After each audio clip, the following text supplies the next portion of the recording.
अब सेक्शन 22 हमारा आता है appointment of appointment of IRP था। जैसे सीएसी का कॉन्स्टिट्यूशन हो गया, सीएसी के कॉन्स्टिट्यूशन के बाद मेंबर एक हफ्ते के अंदर अपनी पहली मीटिंग कन्वेन करेंगे। उस मीटिंग में वो रिजॉल्व क्या करेंगे कि आईआरपी जो है वही कंटिन्यू करेगा एज ए आरपी और दूसरा आरपी को अपॉइंट हम करेंगे।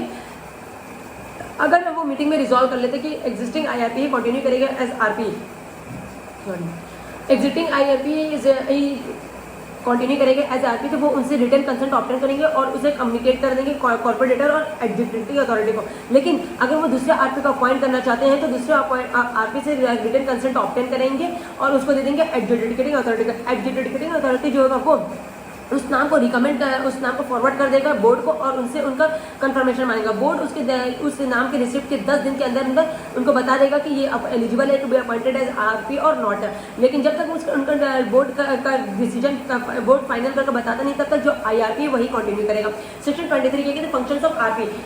आरपी की फंक्शन होती है कि आरपी मतलब सीआरपी को कंप्लीट करेगा, सीआरपी की जो भी प्रोसेस है वो सभी प्रोसेस को कंप्लीट करेगा और सीआरपी पूरी कंपनी के कंप्लीट करेगा। उसके बाद वो सभी जो पावर जो सेक्शन 17 में आईआरपी की सभी आरपी की भी थी और आईआरपी को ड्यूरिंग द इंस्पेक्शन अगर उसे कोई इन्फॉर्मेशन या डॉक्यूमेंट में ऑब्टेन होता है ड्यूरिंग इंक्वायरी तो वो सभी हैंडओवर कर देगा आरपी की, क्योंकि अब आरपी आगे कंटिन्यू करेगा। सेक्शन 24 क्या कहते हैं मीटिंग ऑफ सीएसी की मीटिंग। सीएसी की जो मीटिंग होगी, मीटिंग में जो सीएसी की मेंबर्स वो हो जाता है फिजिकल फॉर्म में एक दूसरे से मिल सकते हैं या फिर इलेक्ट्रॉनिक मोड के जरिए भी आ सकते हैं, वीडियो कॉन्फ्रेंसिंग।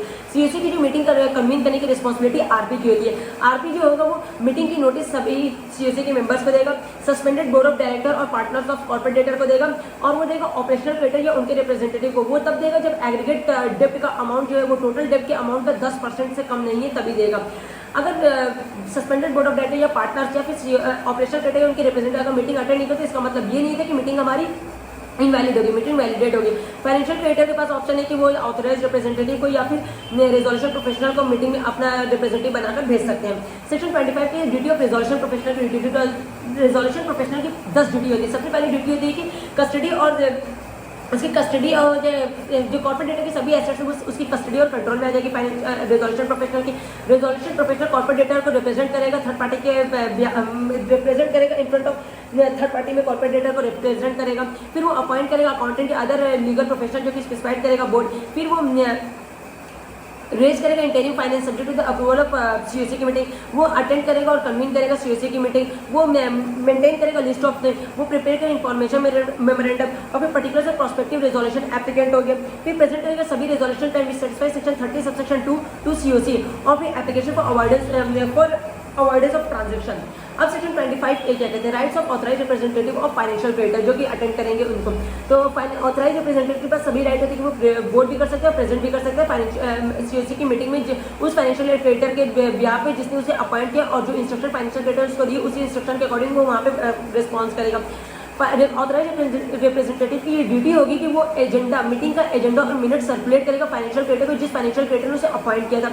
ऑथराइज रिप्रेजेंटेटिव जो है वो फाइनेंशियल क्रेडिटर के बिहाफ पे कोई भी ऐसा डिसीजन कोई भी ऐसा एक्शन नहीं लेगा मीटिंग में जो कि फाइनेंशियल क्रेडिटर के अगेंस्ट इनके इंटरेस्ट के अगेंस्ट जा रहा हो। प्रोवाइडेड फाइनेंशियल ऑथराइज रिप्रेजेंटेटिव अगर एक से ज़्यादा फाइनेंशियल क्रेडिटर को रिप्रेजेंट कर रहा है तो फिर हर फाइनेंशियल क्रेडिटर की जितनी वोटिंग शेयर है उन सबके रेस्पेक्टिव वोटिंग शेयर के का वो रिप्रेजेंट करेगा, यानी सबके लिए अलग अलग वोट देगा। कोई फाइनेंशियल क्रेडिटर जिसने उसको कोई भी इंस्ट्रक्शन नहीं दिया है वोटिंग से रिलेटेड तो वो उस फाइनेंशियल क्रेडिटर के रिस्पेक्ट में वोटिंग में पार्टिसिपेट ही नहीं करेगा।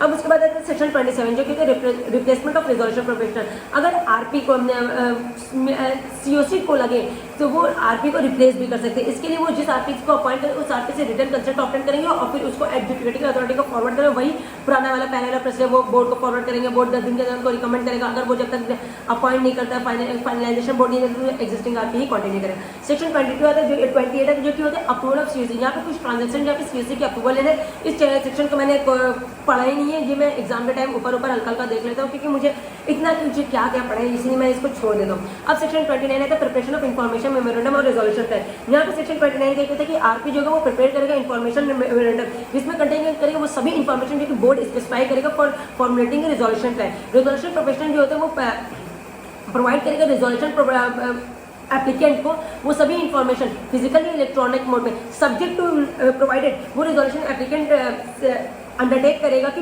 वो कॉम्प्लाई करेगा इस लॉ की सभी प्रोविजन को related to confidentiality and insider training, और वो प्रोटेक्ट करेगा इंटेलेक्चुअल प्रॉपर्टी कॉर्पोरेट के अगर उसको कंट्रोल में कोई है तो, और वो शेयर नहीं करेगा इस इंफॉर्मेशन किसी थर्ड पार्टी से, तो वो उसको प्रोवाइड कर सकते हैं सभी इंफॉर्मेशन डॉक्यूमेंट्स है रिजोल्यूशन प्रोफेशनल। अब सेक्शन 29A कहते हैं कि person not eligible to make application resolution professional की, रिजोल्यूशन एप्लीकेंट पर्सन है 29 मतलब कुछ पर्सन होते हैं जो कि रिजोल्यूशन एप्लीकेंट देते हैं, कौन से, वो पर्सन या फिर वो पर्सन अकेला या किसी अदर पर्सन के साथ, या फिर वो पर्सन जो कि प्रमोटर है, मैनेजमेंट है या कंट्रोल है उस पर्सन के जो कि अनडिस्चार्ज इंसॉल्वेंट हो गया, या फिर आइडेंटिफाइड बिल्कुल डिफॉल्टर हो गया as per the guidelines of RBI, या फिर at the time of making application वो उसका अकाउंट क्लासिफाई हो गया एज ए एनपीए, या फिर वो प्रमोटर उस कॉर्पोरेटर का जिसका अकाउंट क्लासिफाई हुआ एज ए एनपीए, या फिर वो मैनेजमेंट में उस कॉर्पोरेट डेटा के जिसका अकाउंट क्लासिफाई हुआ एज एनपीए, या फिर वो कंट्रोल में उस कॉर्पोरेट डेटा के जिसका अकाउंट क्लासिफाई हुआ एज एनपीए,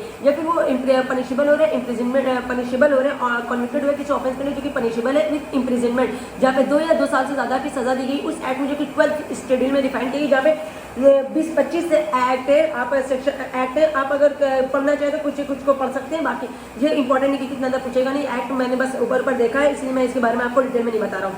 उसके बाद 7 साल या उससे ज़्यादा के अदर के केस में 7 साल से ज़्यादा की सजा मिली है, प्रोवाइडेड डेट इसका प्रोविजन आता है अगर इम्प्रिजनमेंट की सजा खत्म हो गई और 2 साल का पीरियड इलैप्स हो गया तो एलिजिबल अपॉइंटेड की, अगर वो कनेक्टेड पर्सन है तो उनके ऊपर ये रिस्ट्रिक्शन लगती नहीं है क्लॉज डी वाली।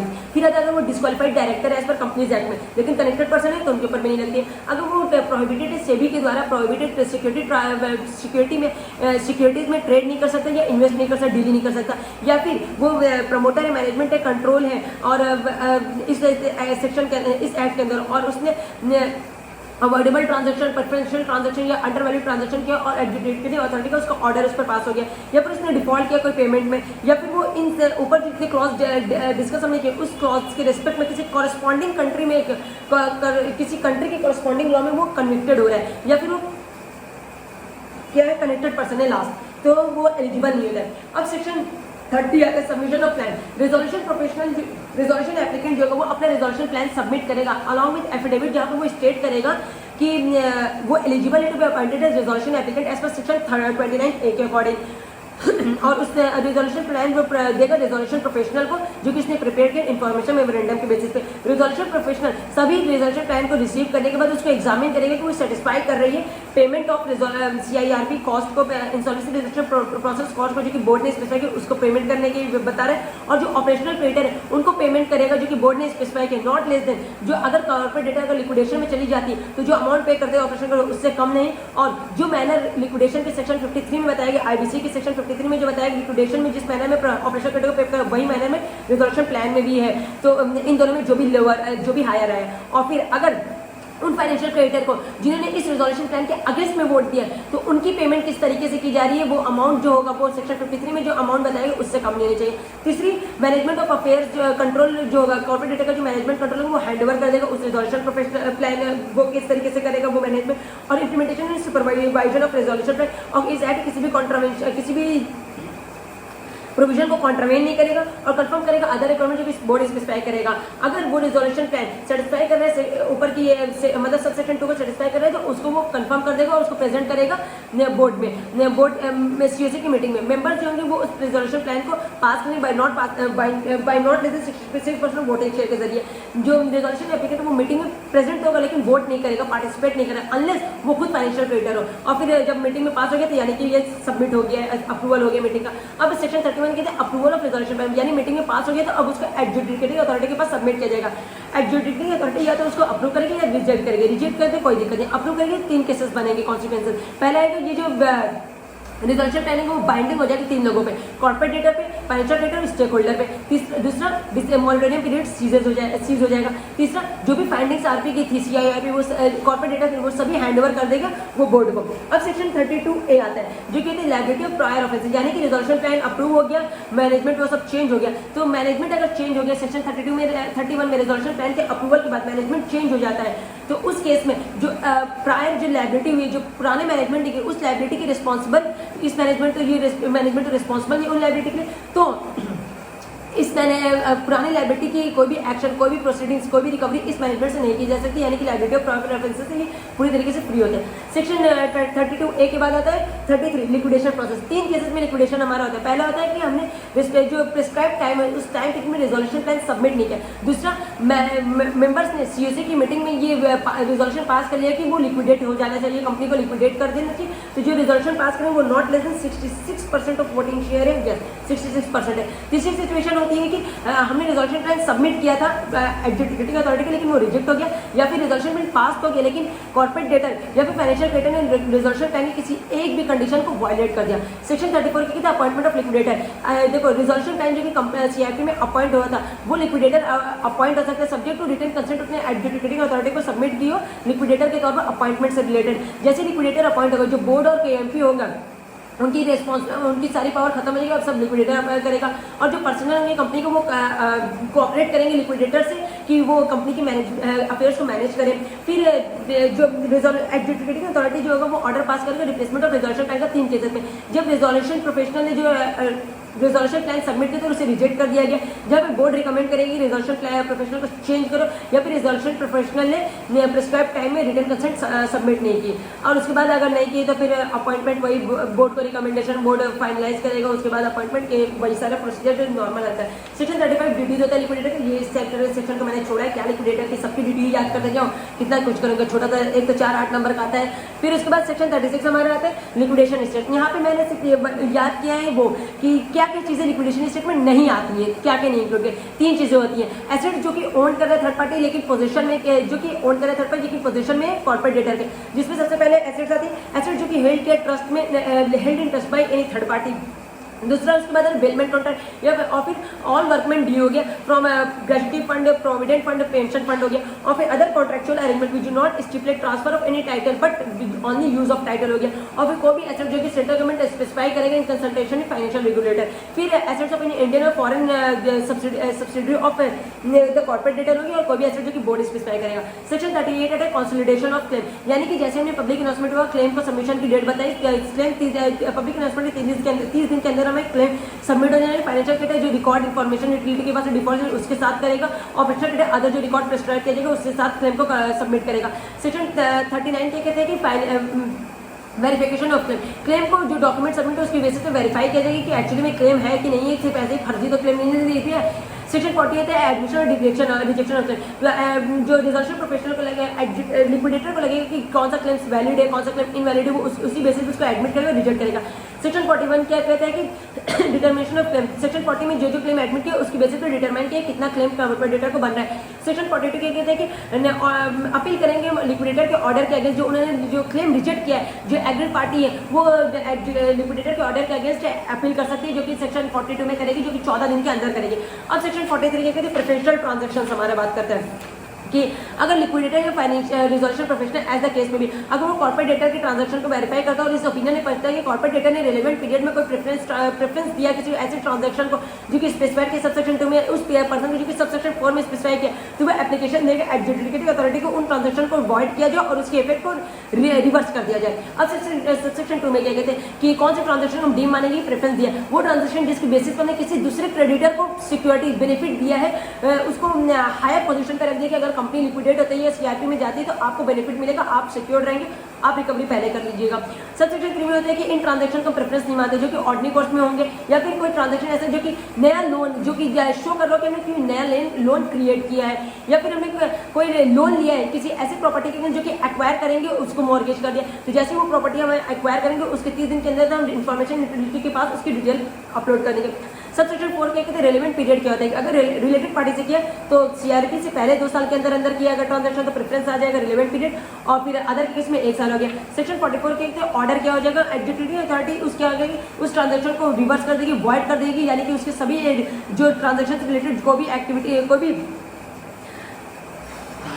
जो भी इफेक्ट आया तो उस ट्रांजैक्शन को सभी इफेक्ट हमारा रिवर्स हो जाएगा, यानी कि जो भी बेनिफिट जो भी पैसा आया वो सभी पैसा वापस कर, जो भी सिक्योरिटी दी जो भी बेनिफिट अदर करी वो सभी खत्म हो जाएगा। अब सेक्शन 45 हमारा क्या कहता है कि अवॉइडेबल ट्रांजैक्शन, यानी कि लिक्विडेटर या resolution professional as the case में भी अगर उनको लगता है कि कोई मतलब एग्जामिनेशन में कॉर्पोरेट डेटा के एग्जामिनेशन ट्रांजैक्शन के एग्जामिनेशन उन्हें कोई लगता है कि कॉर्पोरेट डेटर ने कोई ट्रांजैक्शन ऐसा किया है जो कि सेक्शन 46 के अंदर रिलेवेंट पीरियड में किया है जो कि अंडर वैल्यू ट्रांजैक्शन है, तो वो एप्लीकेशन देंगे एडजुडिकेटिंग अथॉरिटी को इस ट्रांजैक्शन को अवॉइड किया जाए और इसके इफेक्ट को रिवर्स कर दिया जाए।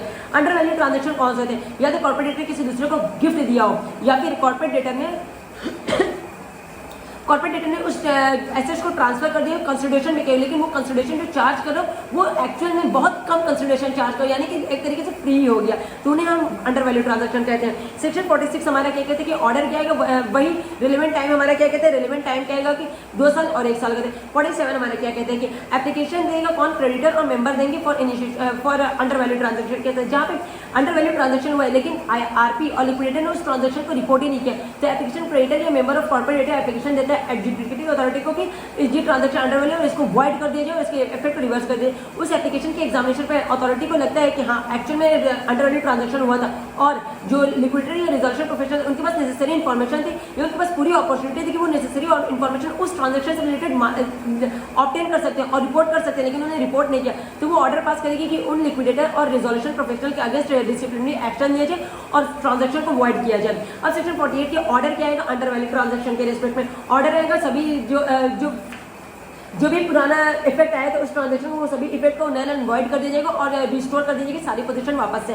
सेक्शन 49 क्या कहते हैं? ट्रांजैक्शन डिफ्रॉडिंग क्रेडिटर्स, यानी कि ऐसे ट्रांजैक्शन जो कि क्रेडिटर्स के बेनिफिट को इफेक्ट कर रहे हैं, क्रेडिटर्स को इंटरेस्ट क्रेडिटर के इंटरेस्ट को इफेक्ट है, यानी कि किसी अदर रिलेटेड, यानी कि कॉर्पोरेटर अपने किसी क्लोज वन को कोई बेनिफिट दे रहा है, बाकी क्रेडिटर जो होंगे उनके इंटरेस्ट को निगलेक्ट कर रहे हैं, उनके इंटरेस्ट को नुकसान पहुंचाने के लिए, तो उस ट्रांजैक्शन को नल एंड वॉइड कर दें, उसमें कोई बेनिफिट नहीं देते सीआरपी में।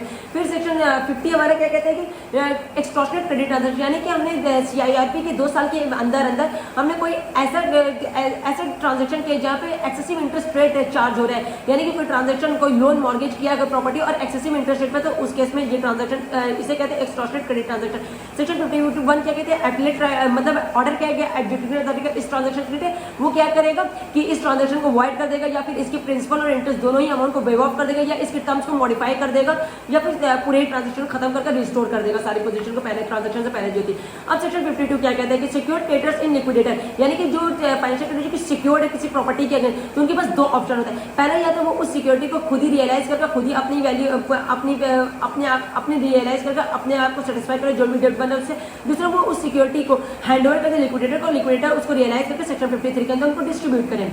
अब सेक्शन 53 के लिक्विडेशन स्टेट आता है, सॉरी डिस्ट्रीब्यूशन ऑफ एसेट्स आते हैं सेक्शन 53 से। सभी फाइनेंशियल एसेट्स लिक्विडेशन एसेट्स को लिक्विडेट करने का जो अमाउंट रियलाइज होगा उसको डिस्ट्रीब्यूट किया गया इस मैनर। सबसे पहले तो इंसॉल्वेंसी रिजोल्यूशन प्रोसेस कॉस्ट और लिक्विडेटर के कॉस्ट को डिस्ट्रीब्यूट किया जाएगा, उसके बाद कॉस्ट डिस्ट्रीब्यूट किया जाएगा इन दोनों को इक्वली, किनको वर्कमैन को पिछले सीआरपी से पहले के 24 महीने की सभी ड्यू को डिस्ट्रीब्यूट किया जाए और फाइनेंशियल क्रेडिटर के उन फाइनेंशियल क्रेडिटर जो कि सिक्योर्ड थे और उन्होंने अपनी सिक्योरिटी हैंड ओवर कर दी लिक्विडेटर को, इनको दिया जाएगा। तीसरा दिया जाएगा अदर वर्कर्स को, एम्प्लॉयज को दिया जाएगा सीआईआरपी से पहले के 12 महीने की उनकी जो पेमेंट अनड्यू थी। फिर दिया जाएगा फाइनेंशियल क्रेडिटर जो कि अनसिक्योर्ड थे। फिर दिया जाएगा इन 2 लोगों को सीक्वेंस में, सबसे पहले सेंट्रल गवर्नमेंट स्टेट गवर्नमेंट का कोई अमाउंट हमारा अनपेड था उनको दिया जाएगा और उन फाइनेंशियल क्रेडिटर को जिन्होंने अपनी सिक्योरिटी खुद रियलाइज किया और उनको कम पैसा मिला उनको दिया जाएगा। फिर उसके बाद अगर कोई पैसा बचा तो अदर डेप्ट को, यानी कि ऑपरेशनल क्रेडिटर और जो 24 में से ज्यादा का वर्कमैन एम्प्लॉय 12 महीने से ज्यादा वाले बच्चे वो बचे या कोई भी। फिर उसके बाद प्रेफरेंस को, फिर शेयर होल्डर को और पार्टनर्स को दिया जाएगा। वो इस सीक्वेंस में अगर कोई भी छेड़छाड़ हुई तो फिर उस डिस्ट्रीब्यूशन को अवॉइड कर देंगे और उसको दोबारा से डिस्ट्रीब्यूट करना होगा। सेक्शन 54 हमारा क्या कहता है? सेक्शन 54 के डिसोल्यूशन ऑफ कॉर्पोरेट डेटर, यानी कि जैसे ही लिक्विडेट होगी सारी एसेट्स सब डिस्ट्रीब्यूट हो गए, उसके बाद जो लिक्विडेटर वो एडजुडिकेटिंग अथॉरिटी का एप्लीकेशन देगा कि अब पास कर दीजिए ऑर्डर लिक्विडेशन का। एडजुडिकेटिंग अथॉरिटी पास करेगा ऑर्डर डिसोल्यूशन का और उस ऑर्डर की कॉपी को हम 7 दिन के अंदर कंसर्न मिनिस्ट्री को डिपॉजिट सबमिट कर देंगे। सेक्शन 55 फास्ट ट्रैक सीआईपी, इस सेक्शन में 3 कंपनियां आती जिनकी फास्ट ट्रैक सीआईपी थी, स्मॉल कंपनी, स्टार्टअप कंपनी और वो कंपनी जिनकी assets immediately preceding financial year से 1 करोड़ तक की एसेट थी, तो वो कंपनी आती फास्ट ट्रैक सीआईपी। सेक्शन 56 कहते हैं फास्ट ट्रैक सीआईपी का टाइम लिमिट क्या है कंप्लीशन का?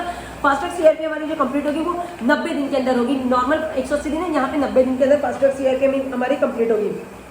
एक्सटेंशन मिल सकता है वही 90 दिन वहाँ पे था, यहाँ पे 45 दिन में एक्सटेंशन मिलेगा। वहाँ पे 66% की वोट्स हम पास करके तभी एक्सटेंशन है, यहाँ पे 75% है। वहाँ पे ओवरऑल 330 दिन था, यहाँ पे ऐसा कुछ नहीं है, आपको बस 90 + 45 135 दिन के अंदर कंप्लीट करनी है सीआईआरपी को फास्ट ट्रैक। अब बताए सेक्शन 15 लास्ट सेक्शन है आईबीसी का, जो कि voluntary liquidation of corporate debtor. Voluntary liquidation के अंदर डिक्लेरेशन देगा majority of board of director. क्या डिक्लेरेशन देंगे कि वो जो लिक्विडेशन करें उनका पर्पस क्या है, डिफ्रॉड करने का नहीं है और इंक्वायरी होगी कि उनका कोई भी डेप्ट आउटस्टैंडिंग है। अगर कोई डेप्ट आउटस्टैंडिंग है तो वो इस पोजीशन में कि अपने डेप्ट को पे ऑफ कर सकते हैं। अलॉन्ग विद वो एफिडेविट में देंगे, अलॉन्ग विद वो देंगे ऑडिटेड फाइनेंशियल स्टेटमेंट पिछले 2 साल की, और लिक्विड वैल्यूएशन रिपोर्ट देंगे वैल्यूएशन ऑफिसर की, रजिस्टर्ड वैल्यूएशन ऑफिसर की। फिर डिक्लेरेशन के 4 हफ्ते के अंदर वो मीटिंग कन्वीन करेंगे जिसमें जनरल ऑर्डिनरी रेजोल्यूशन पास करेंगे अगर कंपनी फॉर्म हुई तो स्पेसिफिक पर्पज और स्पेसिफिक पीरियड के लिए, स्पेशल रेजोल्यूशन पास करेंगे अदर केसेस में। अगर उनके कोई फाइनेंशियल क्रेडिटर थे तो वो रेजोल्यूशन के बाद क्रेडिटर की मीटिंग कन्वीन करेंगे और वहाँ पे 2/3 more than 2/3 of value of creditor से अप्रूवल लेंगे कि हाँ हम लिक्विडेशन में जा रहे हैं, आपको कोई ऑब्जेक्शन नहीं है। वहाँ पे जिस दिन रेजोल्यूशन पास हो उस दिन को मानेंगे डेट ऑफ वॉलंटरी लिक्विडेशन। उसके रेजोल्यूशन के पास होने के 7 दिन के अंदर हम उसकी कॉपी आरओसी को और बोर्ड IBBI यानी कि बोर्ड ऑफ इंसॉल्वेंसी बोर्ड को हम डिपॉजिट कर देंगे, insolvency bankruptcy board of India को डिपॉजिट कर देंगे उसकी कॉपी। उसके बाद लिक्विडेशन के प्रोसेस के लिक्विडेटर क्या होगा, सभी एसेट को लिक्विडेट करेगा, रियलाइज करेगा, सबको पे ऑफ करने के बाद जैसे ही वो प्रोसेस पूरा कंप्लीट होगा उसके बाद वो एडजुडिकेटेड अथॉरिटी को एप्लीकेशन देगा कि ऑर्डर पास करिए लिक्विडेशन डिसॉल्यूशन का। उनका ऑर्डर पास होगा, उनके ऑर्डर पास होने के 14 दिन के अंदर हम आरओसी को सबमिट कर दें। वहाँ पे सेक्शन 54 में था 7 दिन के लिए, सेक्शन 59 वॉलंटरी में 14 दिन के अंदर था। ये हमारा था रिवीजन ऑफ IBC 2016। बहुत लंबा रिवीजन हो गया, 40 मिनट का ये रिवीजन हो गया, 40 मिनट से ज़्यादा का। तो मैंने इस तरीके से अपना रिवीजन किया, मैंने हर एक टॉपिक अपनी तरफ से कवर किया। कुछ टॉपिक्स को मुझे लगा छोड़ना है क्योंकि 4-8 नंबर का पेपर आता है, उसमें इतना बड़ा टॉपिक कर रहे हैं तो इसीलिए। और मेरा फोकस कभी भी 100% कोई भी टॉपिक करने का नहीं होता, मैं बस अपने हिसाब से अपनी प्रिपरेशन करता हूँ। तो आप लोगों को अगर लगा हो कि मैंने बहुत ज़्यादा प्रिपेयर किया या फिर मैंने कुछ टॉपिक ऐसे हैं जो छोड़ दिया और कुछ इरिलेवेंट टॉपिक को कवर किया, तो आप लोग प्लीज़ मुझे कमेंट सेक्शन में बताइएगा कि मैंने कौन सा टॉपिक को छोड़ा है, कौन सा टॉपिक को किया है और कौन से एक्सेस टॉपिक को कर लिया है। तो फिलहाल ये तो था मेरा IBC का। अब इसके बाद जल्दी मैं आप लोगों के साथ दूसरा रिवीजन वीडियो शेयर करूंगा जो कि होगा पमला से रिलेटेड, यानी कि prevention of money laundering act 2002 का। तो जल्दी मिलते हैं उस वीडियो के साथ। ये वीडियो शायद मैं 2 पार्ट में अपलोड करूँ, तो देख लीजिएगा आप लोग। अगर एक पार्ट में गया तो एक पार्ट में नहीं, फिलहाल मैं 2 ही पार्ट में करूंगा, आधा कर दूंगा। 20-20 मिनट का रहेगा तो बहुत ज़्यादा सही रहेगा, 40 मिनट का बहुत लेंथी हो जाएगा। तो मिलते हैं आप लोगों के साथ जल्द ही दूसरी वीडियो में जो कि पमला से रिलेटेड होगी। तब तक आप लोग मेरी इस रिवीजन की वीडियो को देखिए। अगर अच्छी लगे तो आप लोग बताइएगा मुझे कमेंट्स में। तब तक मैं अपनी भी आगे की तैयारी करता हूँ और आप लोग भी अपनी तैयारी करते रहिए। नवंबर 22 के लिए मिलते हैं, आप लोगों के साथ ज़रूर मुलाकात होगी। अगर आप लोगों ने मेरी वीडियो देखी होगी तो नवंबर 22 के पेपर में होगी ही ज़रूर मुलाकात। तब तक के लिए बाय बाय।